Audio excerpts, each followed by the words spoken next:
Hello, আসসালামু আলাইকুম। আমি এটা খুবই ইন্টারেস্টিং কবিতা আবৃত্তি করে শোনাবো।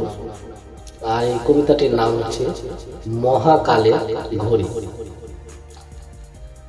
তো চলো কবিতাটি আবৃত্তি করে শোনাই।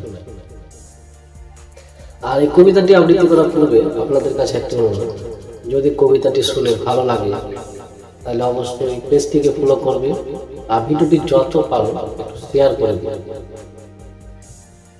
তো কবিতাটি হচ্ছে মহাকালের ঘড়ি। মা পাখিটা কান্না করে চিলে কোঠার কোণে, রাতে দিনে কাঁদে বসে কেউ যেন না শোনে। মা পাখিটা কান্না করে কোথায়? চিলে কোঠার কোণে, আর রাতে দিনে কাঁদে বসে কেউ যেন না শোনে। তারপরে কাছে গিয়ে বলছি ডেকে, কাঁদিস কেন পাখি? তোর হৃদয়ে কষ্টগুলো আমার বুকে রাখি। আমার কথায় করুণ চোখে বলল পাখি শোনো, অনাহারে কাটছে যদি সঙ্গীও নাই কোনো।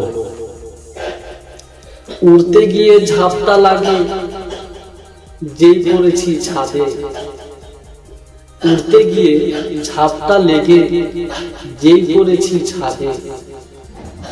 ভাঙা ডানায় ছটপটিয়ে মনটা আমার কাঁদে। অর্থাৎ পাখিটা কিন্তু এমনি কাঁদছে না, কত কষ্ট নিয়ে কাঁদছে। আবার একটু পিছন থেকে রিকাপ করি।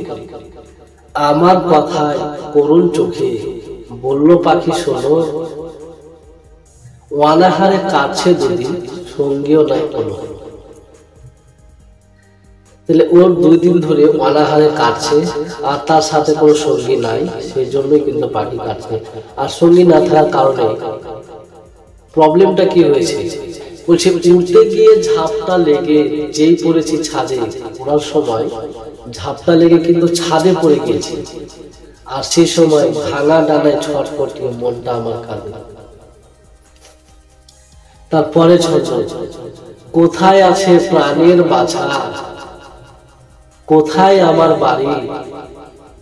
কেমনে দেব ভবিষ্যতে অথয় নদী পারি? কাঁদছে পাখি কাঁদছি আমি, কাঁদছে পাখি কাঁদছি আমি, শোকের মাতম করি। ভাগ্যলিপি জানবো শুধু মহাকালের ঘড়ি। হঠাৎ আমি সান্ত্বনা পাই নিজের মনের কাছে, হৃদয় বলে তোমার কাছে এর সমাধান আছে। হৃদয় কি বলছে? তোমার কাছেই এর সমাধান আছে। সেবা সুলভ হাত বাড়ালে সুস্থ হতে পারে, সেবা সুলভ হাত বাড়ালে সুস্থ হতে পারে। ভালোবাসার পরম ছোঁয়ায় বৈরী বাতাস হারে। কি সুন্দর একটা কবিতা। তো এত সুন্দর সুন্দর কবিতা আবৃত্তি করছি এবং ভবিষ্যতে ইনশাআল্লাহ করব। আপনাদের যদি ভালো লাগে অবশ্যই ভিডিওগুলিকে শেয়ার করবেন বেশি বেশি, তাহলে আমি এরকম আরো ইন্টারেস্টিং কবিতা আবৃত্তি করতে উৎসাহিত হব। তো এখান থেকে সব আসসালামু আলাইকুম।